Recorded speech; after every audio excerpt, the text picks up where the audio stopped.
Interviene ahora el asambleísta Gabriel Rivera, representante de Esmeraldas por País. Quiero participar en esta sesión de pleno haciendo un breve análisis sobre esto referente a los derechos fundamentales, también al contenido de los artículos 17 y 18 del proyecto que estamos debatiendo y además, sin olvidarme del artículo 1. Para ser un poco didáctico, señora presidenta, quiero iniciar por el artículo 1 en el segundo inciso.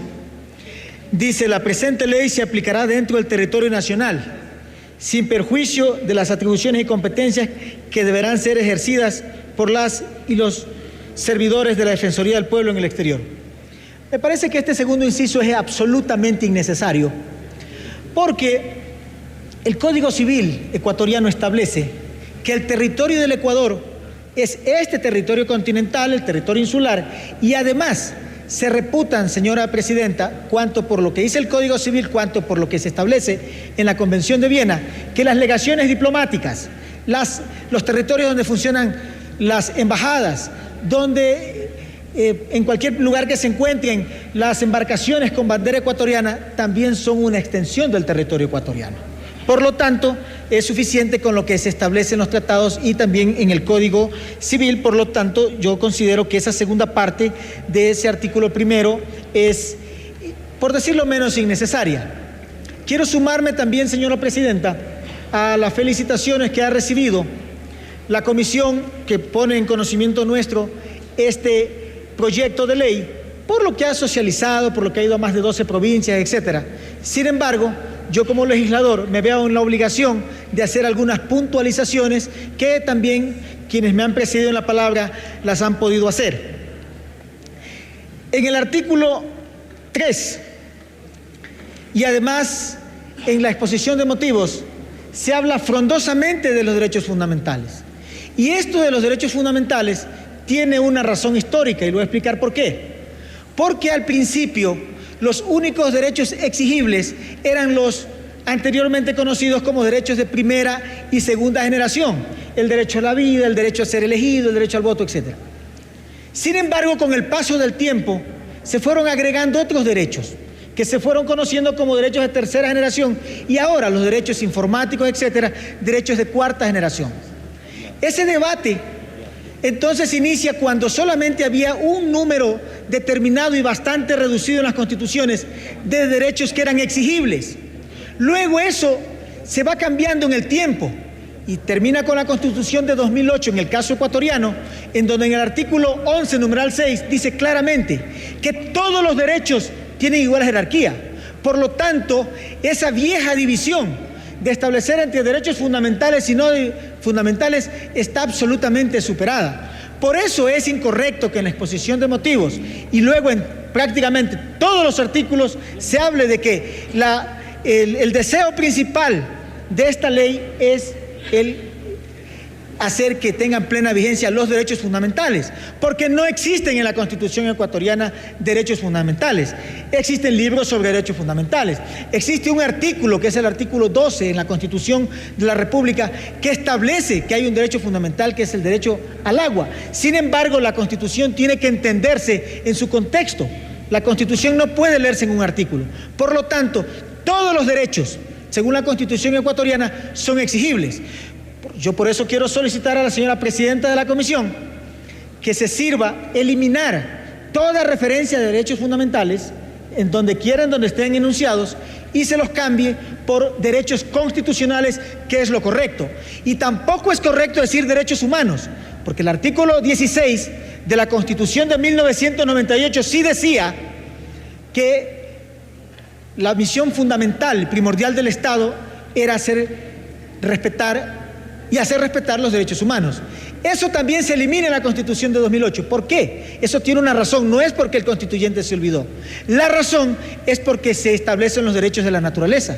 Entonces, si el defensor público, en este caso el defensor del pueblo, va a ser el encargado de hacer prevalecer estos derechos, de impulsarlos, de convertirlos en algo real para la ciudadanía, los derechos de la naturaleza, los derechos humanos, los derechos constitucionales, entonces mal podríamos nosotros estar dividiendo en que la misión fundamental de esta ley es hacer que exista la plena vigencia de derechos fundamentales. Por lo tanto, es un error no menor, es un error mayor.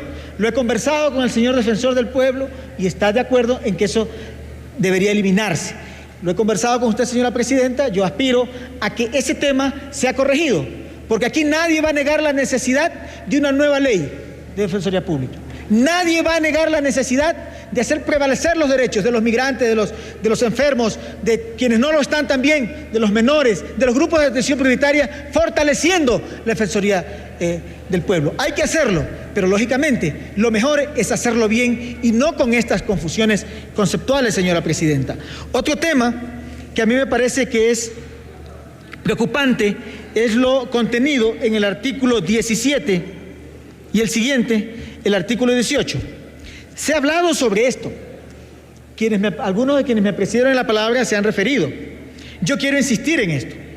Dice en el artículo 17, casos de competencia exclusiva de la defensoría, de la defensora o defensor del pueblo. No quiero leer todo el catálogo que se establece aquí, pero quiero detenerme en dos especialmente. Dice, 7, las peticiones sobre amnistía o indultos. Yo quiero entender que lo que se quiere poner en esta ley, por lo tanto debe ser corregida, señora presidenta de la comisión, es el hecho de cuáles son las competencias que dentro de la estructura de la Defensoría del Pueblo tienen las autoridades. O sea, dentro de la Defensoría del Pueblo, el único que puede pedir amnistía e indultos es el defensor o la defensora. Eso yo entiendo que es el espíritu de lo que dice aquí. Pero eso es solo el espíritu, porque lo que dice aquí es que será competencia exclusiva del defensor.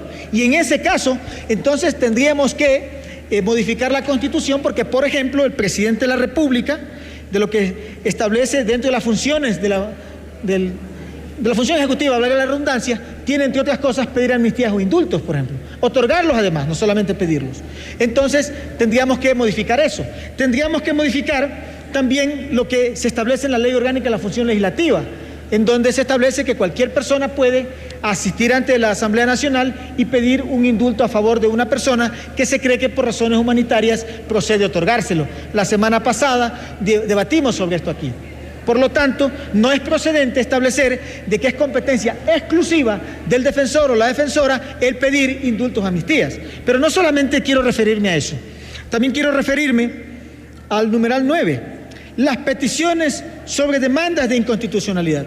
Hace algunos años yo estaba recién graduado de abogado, señora presidenta, y llegó a mis manos una ley orgánica del servicio exterior que tenía algunas cosas bien terribles, porque la Constitución del 98 establecía claramente de que vivíamos en un Estado laico, como no puede ser de otra manera a partir de la Revolución Liberal en el Ecuador. Sin embargo, por ejemplo, estaba conformado una junta consultiva, entre otras cosas, por la Conferencia Episcopal Ecuatoriana y no tenía las demás iglesias. Presenté la demanda de inconstitucionalidad, pero me tocó padecer y afortunadamente encontré un defensor público que escuchó mis peticiones, que aceptó tener una reunión y finalmente auspició una demanda de inconstitucionalidad ante el entonces Tribunal de Garantías Constitucionales, y la Defensoría del Pueblo tenía que o reunirse en ese entonces 5.000 firmas o que la Defensoría del Pueblo autorice.